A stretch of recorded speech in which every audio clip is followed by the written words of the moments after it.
একটি সাধারণ রবিবার, ইস্টার সানডে, কানাডায় ছুটির দিন। কানাডার টরন্টো শহরের ড্যানফোর্থ অ্যাভিনিউ, যেখানে বাঙালিরা অধিকাংশই বসবাস করে এবং এই এলাকাটা বাংলা টাউন নামে পরিচিত, সেখানকার ড্যানফোর্থ অ্যাভিনিউ এবং বাইং অ্যাভিনিউ এই ইন্টারসেকশন এলাকায় সব কিছুই ছিল স্বাভাবিক সেদিন। কিন্তু কয়েক সেকেন্ডের একটি ভুল সিদ্ধান্ত শেষ করে দিল মাত্র 22 বছর বয়সী এক তরুণের জীবন। বিকেল 3টার কিছু পরে ওই দিন তার মোটরসাইকেলটি পশ্চিম দিকে যাচ্ছিল, কিন্তু ঠিক সেই সময় বিপরীত দিক থেকে আসা একটি গাড়ি বাম দিকে একটি প্লাজায় ঢোকার চেষ্টা করে এবং ওই প্লাজায় সবাই ওখানে পার্ক করে। মুহূর্তের মধ্যেই ঘটে ভয়াবহ সংঘর্ষ। গুরুতর আহত অবস্থায় তরুণ মোটরসাইকেল আরোহীকে হাসপাতালে নেওয়া হলেও শেষ পর্যন্ত তাকে আর বাঁচানো যায়নি। এই ঘটনায় আর কেউ আহত হয়নি। প্রাথমিকভাবে ধারণা করা হয়েছিল মোটরসাইকেলটি একটি পার্ক করা গাড়িতে ধাক্কা খেয়েছে, কিন্তু পরে তদন্তে জানা যায় সরাসরি সংঘর্ষ ছিল। হতভাগ্য নিহত এই তরুণের নাম আহনাফ আবরার মোর্শেদ, তার ডাক নাম হচ্ছে ওয়ামিক। তিনি ছিলেন বাংলাদেশি বংশোদ্ভূত মোর্শেদ এবং রওনাকের একমাত্র সন্তান। বাংলাদেশের এই যুবক তার নিজের ভবিষ্যৎ গড়ার জন্য এসেছিলেন এখানে। পরিবারের আশা ভরসা হয়ে ওঠার আগেই এমন মর্মান্তিক পরিণতি নেমে এলো, যা শুধু একটি জীবন নয়, একটি পরিবারের স্বপ্নকেও থামিয়ে দিল। এই ঘটনা আমাদের মনে করিয়ে দেয় যে রাস্তার উপর মাত্র কয়েক সেকেন্ডের অসতর্কতা কিভাবে একটি জীবন কেড়ে নিতে পারে। যেখানে 22 বছর বয়সে জীবনের স্বপ্ন শুরু হওয়ার কথা, সেখানে শেষ হয়ে গেল সব। তাই বাম দিকে মোড় নেওয়ার সময় সতর্ক থাকা, গতি নিয়ন্ত্রণে রাখা এবং ট্রাফিক নিয়ম সম্পূর্ণভাবে মেনে চলা শুধু আইন নয়, বরং নিজের এবং অন্যের জীবন রক্ষার জন্য অত্যন্ত জরুরি। কারণ একটি ছোট ভুল সিদ্ধান্তই কারো পুরো পরিবারকে চিরদিনের জন্য ভেঙে দিতে পারে।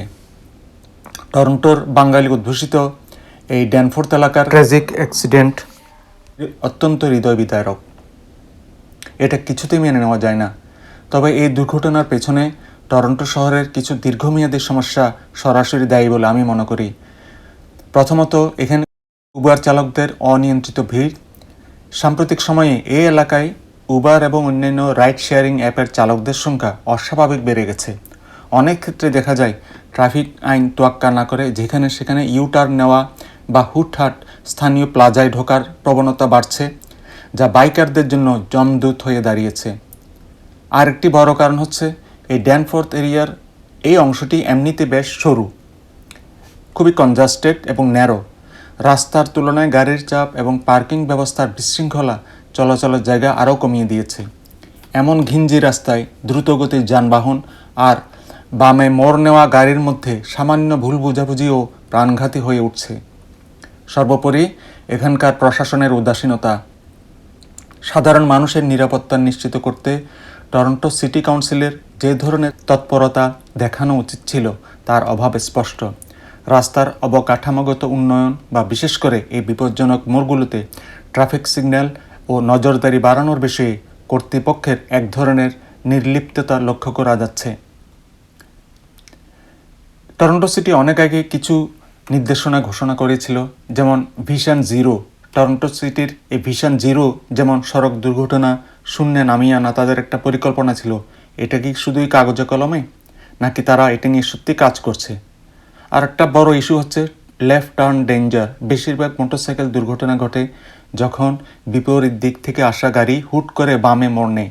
এই মোড়গুলোতে ডেডিকেটেড লেফট টার্ন সিগন্যাল থাকা খুবই জরুরি, কিন্তু সিটি এদিকে ধরনের খেয়ালই করছে না। আমি আশা করি টরন্টো সিটি কাউন্সিল এবং স্থানীয় প্রশাসন এ ব্যাপারে উদ্যোগ নেবে, আর কোনো তাজা প্রাণ এভাবে যেন হারিয়ে না যায়। সবাই ভালো থাকবেন, সুস্থ থাকবেন।